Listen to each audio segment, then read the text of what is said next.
చిన్న ఊర్లో ఏంటంటే పసరు వైద్యం, పసరు కట్లు అంటారు. పసరు కట్లు చేసుకొని చేతులకి, కాళ్ళకి వేసుకొని ఫ్రాక్చర్స్ అయిన తర్వాత కొంతమంది ట్రీట్మెంట్ చేయించుకుంటుంటారు. కానీ వీటి వల్ల కలిగే అనర్థాలు చాలా చూసాం మేము. ఇది ఏంటంటే వాళ్ళు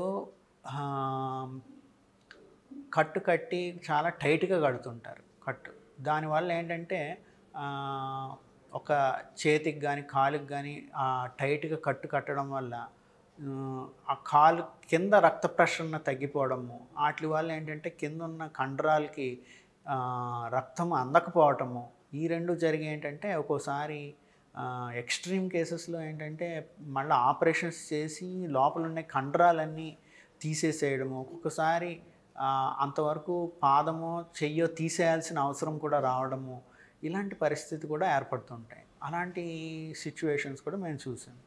సో అందుకే ఏంటంటే ఈ పద్ధతిలో వెళ్ళడం అంత మంచిది కాదు. ఎందుకంటే ఈ పేషెంట్‌కి హాని జరిగే అవకాశాలు ఎక్కువ.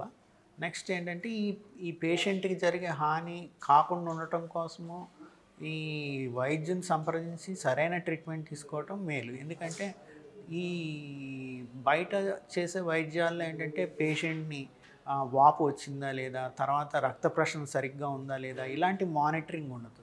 ఈ మానిటరింగ్ లేకపోవటం వల్ల ఏంటంటే పేషెంట్‌కి ఇబ్బంది కలుగుతుంటుంది. సో ఈ మానిటరింగ్ చాలా ఇంపార్టెంట్. ఈ మానిటరింగ్ లేకుండా ఈ వైద్యం చేసి పసరు కట్లు వేసినప్పుడు ఏంటంటే ఇలాంటి అనర్థాలు జరుగుతుంటాయి.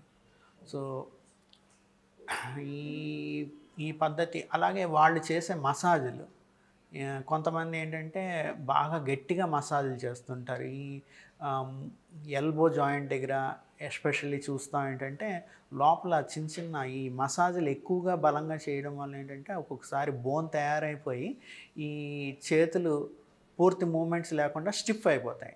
మడుచుకోవటానికి రాదు, చాపుకోవటానికి రాదు, మధ్యలో ఉండిపోతుంటుంది. మోకాలు కానీ, ఎల్బోస్లో కానీ ఇలాగా. సో స్టిఫ్నెస్ రావడము, తర్వాత చెయ్యి వంకరగా అతుక్కోవడము, కాలు వంకరగా అతుక్కోవటం, తర్వాత నెక్స్ట్ కాలు కొంచెం పొట్టిగా అవడము, ఇలాంటి ప్రాబ్లమ్స్.